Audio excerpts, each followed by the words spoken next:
Peter had an important meeting coming up with a very wealthy client. This meeting needed to go well. His company and his career depended on it. Normally, Peter handled such clients with ease. They were used to the finer things in life: top-shelf liquor, the finest cuts of meat cooked by personal chefs, and most importantly, respect.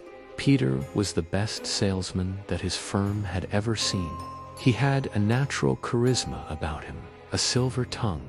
He knew how to cater to the However, the mounting pressure of closing this deal has started taking its toll on him. Peter was a natural closer, but lately he'd been struggling. And this wasn't because the client was particularly difficult or had presented any kind of challenge. On the contrary, the client had been nothing but a joy to work with. It was almost too easy. Peter looks over at the nervous face of Claire. He knows her job depends on the success of this deal as well. The client was a beast. He didn't just buy things because he needed or wanted them. No, he bought things because he could afford them, and because no one could say no to him. That was until now.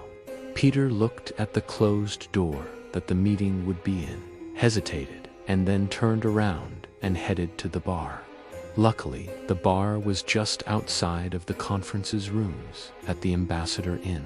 Really, they just know how salesmen are.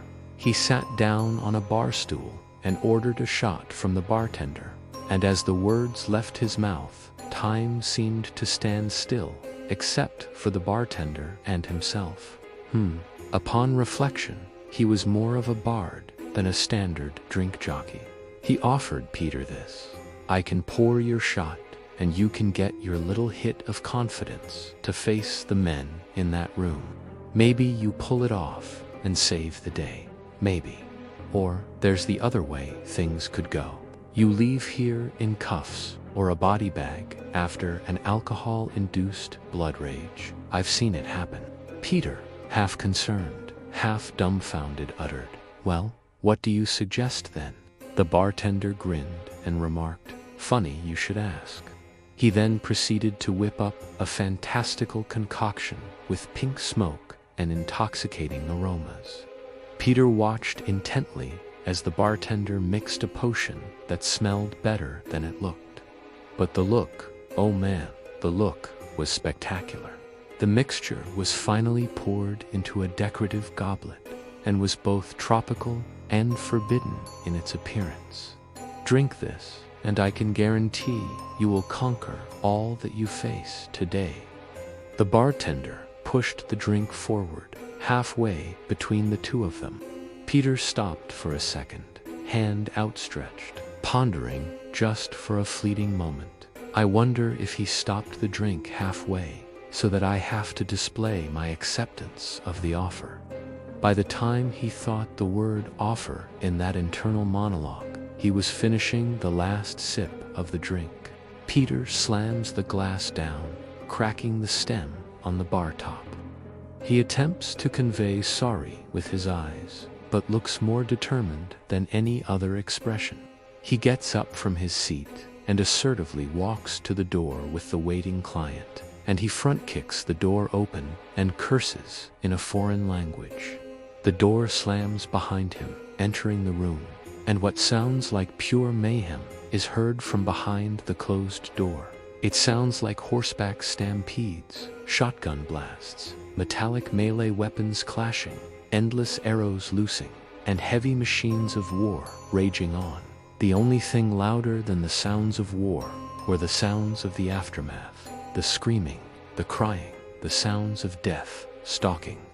No one prepares you for how visceral that sound is. Peter emerges from the room, thick smoke billowing out from behind him. He's covered in blood and sweat and grime. He's out of breath and dead, staring at the bartender. Peter starts a quickened pace at the bartender, ready to exact his revenge for what has happened to him. The bartender, the bard, snaps his fingers at Peter's arrival, and Peter blacks out cold, falling to the floor. When Peter wakes up, and comes to.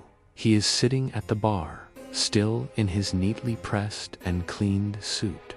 There's no blood or dirt, and the sleeves haven't been ripped off, making it a battlesuit vest yet. The last drops of the special drink made for him sit in the empty glass in front of him, step intact. "How long have I been here?" Peter asks the bartender, which he assures him has only been minutes. "You just finished your drink, sir," remarks the bartender.